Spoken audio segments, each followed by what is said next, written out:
E aí, pessoal, tudo bem? Então, estou aqui de volta para falar de música barroca. Hoje quero falar um pouco sobre afinação. Quando a gente toca violino, a gente se depara em algum momento da nossa formação com um grande paradoxo. A gente está acostumado a tocar, a afinar o violino com as quintas justas, né, todas bem perfeitamente afinadas. E aí a gente se depara um dia com um grande dilema. A gente, por exemplo, pega a nota Si na corda Lá e afina com a corda Ré.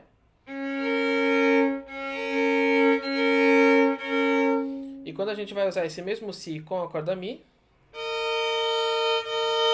ele está extremamente baixo. Em contrapartida, se eu arrumo esse Si, ajusto ele para a corda Mi e vou comparar aqui com a corda Ré, está extremamente alto agora. Em geral, a gente aceita melhor essa sonoridade aqui, e para privilegiar a quarta justa, do que a gente usar essa sonoridade e corromper a quarta.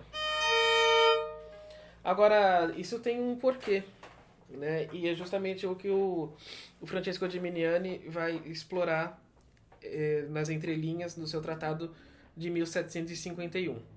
Pois bem, o Gimignani ele vai escrever esse tratado e é um dos grandes tratados que a gente tem sobre o violino, né, desse período barroco. A grande obra, um pouco complexa de entender, porque quando a gente lê, ele é simples demais e, na verdade, tem muitos segredos ocultos aqui nesse tipo de obra. Então, vale muitos vídeos e vale muitos anos de estudo da obra desse tratadista, que ela é muito significativa para o desenvolvimento aí da nossa maneira de pensar o violino. O Gimignani, aqui ele não pensa em temperamento nenhum.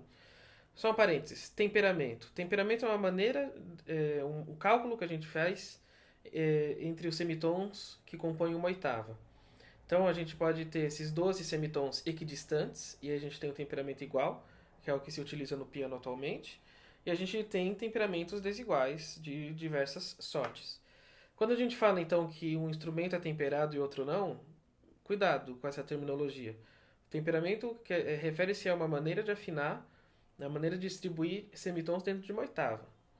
Não é uma maneira, né, de se construir um instrumento, por exemplo. Isso quer dizer que a gente pode afinar o piano com temperamento desigual. Né? E temperamentos desiguais e temperamento igual são ambos temperamentos. E finalmente, temperamento igual é tão antigo quanto os outros temperamentos. Apenas optou-se por não utilizá-lo. Né? As tratadísticas nos mostram que o temperamento igual no século XVIII era considerado um temperamento sem graça, em que cada tonalidade soa igual e elas não têm personalidade. Outros dizem que o temperamento igual é nada mais que uma maneira eficiente de desafinar igualmente todas as notas de uma oitava, né? Até porque o único intervalo que é afinado de maneira justa, no temperamento igual, é a oitava. Os outros têm os famosos batimentos, né? Eles não são perfeitamente afinados dentro de um sistema justo. Gimignani, no início do tratado, aqui, ele nos leva a crer, né? Eu coloco no início do tratado, porque no final do tratado muda um pouco a cena, mas isso eu deixo para um outro vídeo. Ele nos leva a crer a sua utilização do sistema justo, o Just Intonation System, que não é um temperamento. Ele aqui se baseia na série harmônica. Né? Então, cada nota de uma escala ela vai pertencer a uma série harmônica, né, específica. Isso faz com que todas as notas sejam afinadas na maneira do Gimignani pensar. E aí ele resolve o problema do Si, porque a gente vai ter um Si para cada contexto. Né? A gente vai ter uma nota aqui que fica boa com uma nota e ruim com outra, e a gente vai ajustar isso de acordo com o tom que a gente está. E, além disso, ele vai buscar terças puras, né? Ou seja, esse som aqui. Se eu pego, por exemplo, a nota Mi e afino com a corda Lá e toco o semitom bem pertinho, como a gente costuma fazer na prática moderna, e toco a terça Fá Lá, fica essa sonoridade aqui, que é a sonoridade bem próxima ao que a gente ouve no piano. É que o piano não agride tanto o ouvido porque ele não sustenta o som como um arco sustenta. Gimignani vai nos mostrar a existência de semitons grandes e semitons pequenos. Semitons pequenos são os cromáticos, ou seja, Dó sustenido é um semitom pequeno. Semitom diatônico é um semitom grande, ou seja, Dó, Ré bemol é grande. Né? Isso explica um pouco de onde que vem aquela informação que a gente ouve às vezes falado de uma maneira super corriqueira de que na música barroca sustenidos são baixos e bemóis são altos. Calma aí, né? A gente tem que pensar, que refletir de onde que veio isso, né? Não é simplesmente uma fórmula pronta, porque todas as perguntas feitas nesse tipo de repertório, elas não são respondidas de uma maneira tão simples assim. Isso quando elas são, de fato, respondidas. Mas, pois bem, o exemplo que ele dá, então, ele vai pegar a nota Lá, né? E eu já automaticamente já afino junto com a nota Mi.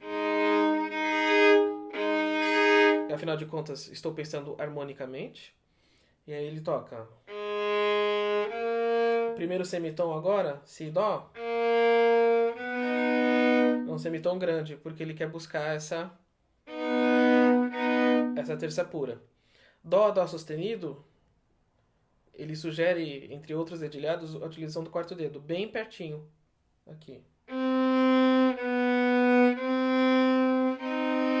E aí ele mantém afinado com a nota Mi ali. Depois Ré. A mesma distância de Dó para Dó sustenido, a gente tem que buscar entre Ré e Ré sustenido. Lembre-se, não é o Mi bemol. Ele é mais baixo que o Mi bemol.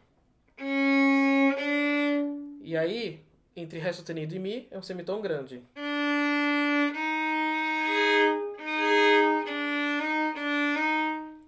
Se a gente quiser tirar a prova de que esse Ré está afinado ou não, eu vou pegar o meu Mi, afinado com a corda Lá, toco o Si, afinado com ele, e pego essa terça, Si, Ré sustenido. Né? E aí a gente afina. Depois, de Mi para Fá, um semitom, um tom, né? E a gente afina esse Fá. Que isso quer dizer que ele não é perto do Sol, porque de Fá sustenido para Sol é um semitom grande. Certo? Então, Fá sustenido vai ficar afinado com a corda Lá e o Sol afinado com a corda Sol. Se eu pego o Fá sustenido e colo na nota Sol, como a gente costuma fazer na prática moderna, se eu tocar essa terça, fica feio, né? Fica semelhante também ao que a gente ouve no piano. Então, o Gimignani ele vai pensar dessa maneira. Por quê? Aquela máxima de que sensíveis devem ser altas porque são sensíveis, esse é um pensamento melódico que acabou ficando corriqueiro na segunda metade do século XIX somente. O que é importante? O Fá sustenido, ele é a terça pura de um acorde de Ré maior, né? Que é um acorde de subdominante na tonalidade de Lá, maior ou menor. Né? Uma subdominante maior, digo. Isso quer dizer que é mais importante que ele esteja afinado harmonicamente do que melodicamente.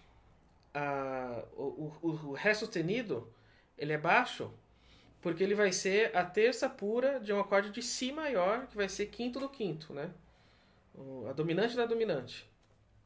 Então, é muito importante que a gente tenha esse pensamento harmônico e não melódico quando a gente vai falar de música barroca.